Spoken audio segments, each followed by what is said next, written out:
What if, in the darkest moments of your life, in the moments when nothing makes sense, when you feel alone, rejected, ignored, scared, what if the answers were written down 2,000 years ago by people who lived through war, exile, betrayal, and death, and yet remained unbreakable? What if there was a way to not just survive life, but to rule your mind, even when the world is on fire? Today, you're going to hear 5 Stoic quotes that have helped soldiers endure war, leaders endure betrayal, and ordinary people endure heartbreak, failure, and loss. And if you truly listen, these 5 truths might just change you forever. What is Stoicism? Voiceover. Before we start, know this. Stoicism is not about suppressing emotions. It's not about pretending you're fine. It's about turning pain into power. Stoicism is the art of emotional self-control, the training of the mind to stay calm when the world wants to make you panic. Marcus Aurelius, the emperor of Rome, Epictetus, a former slave, Seneca, who overcame exile and imprisonment, they weren't immune to struggle. They simply learned to master the internal world when the external world fell apart. And now, their wisdom is yours. Quote number 1. Marcus Aurelius, greater than the happiness of your life depends upon the quality of your thoughts. Close your eyes. Think of a time you felt trapped by fear, by heartbreak, by failure. Remember how heavy it felt, how dark your thoughts became. That is exactly where Marcus Aurelius was 2,000 years ago, ruling the most powerful empire in the world, but writing in his private journal at night about doubt, regret, grief, and pain. And yet he realized this truth. Your circumstances don't decide your life. Your thoughts do. People spend years waiting for life to get better, but nothing changes until your thoughts change. You could give a millionaire the mind of a coward, and they will end up broke. You could give a prisoner the mind of a philosopher, and they will die free. Your mind is your kingdom.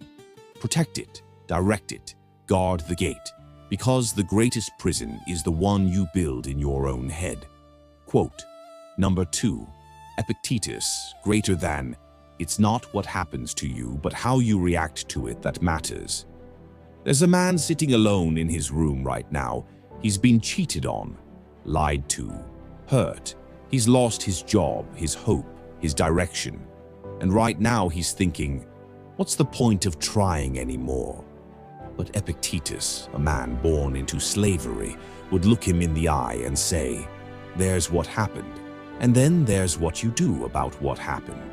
That's the difference between people who become bitter and people who become legends.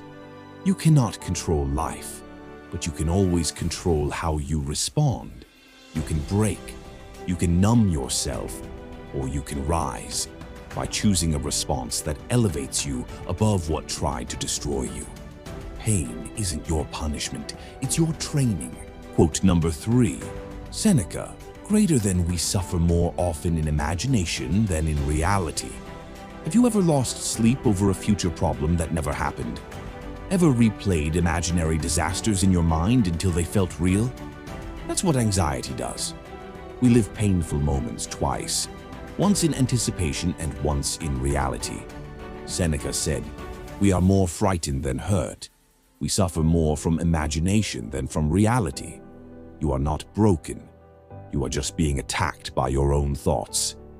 But here's the hidden truth.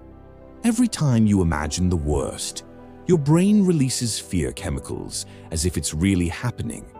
You're not suffering from life. You're suffering from your prediction of life.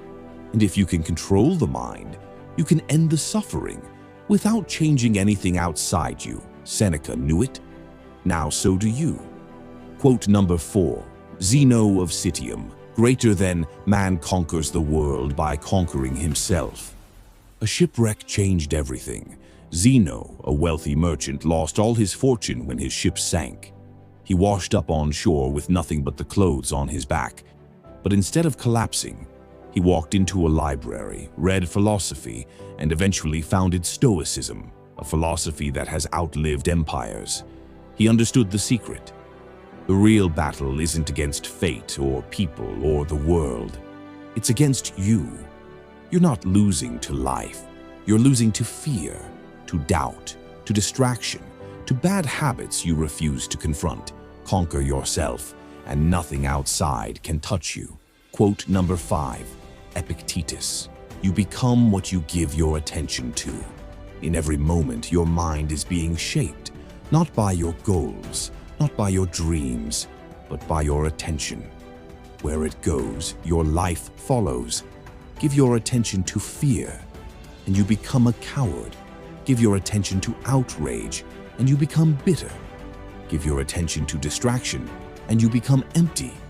But give your attention to purpose, and you become focused. Give your attention to wisdom, and you become calm. Give your attention to inner strength, and you become unbreakable. Your attention is a weapon. Aim it well. Final minute, the Stoic challenge. So now you've heard the truth. Marcus Aurelius taught you to take control of your thoughts. Epictetus taught you to take control of your reactions. Seneca taught you to stop suffering in your imagination. Zeno taught you to master yourself first, and Epictetus returned to remind you you are always becoming something. The question is, are you becoming who you want to be? Life will not wait, fear will not stop, chaos will not pause. But your mind can be trained, your heart can be disciplined, your life can be rewritten. One thought, one action, one moment at a time. This is the Stoic way, not to run from pain, but to walk through it and come out stronger. Don't just survive life, master it. The world doesn't need more perfect people. It needs more present people, more grounded, more awake, more in control of themselves. Stoicism isn't a philosophy for the classroom. It's a philosophy for the battlefield. For life, relationships, mental storms, sleepless nights, and uncertain futures. You don't need to read 1,000 books. You don't need to become emotionless. You just need to show up for yourself one day at a time. So when life tests you, when people betray you, when the world makes you feel powerless, remember, you have a mind, you have a will, you have the power to respond with strength, and that is all you ever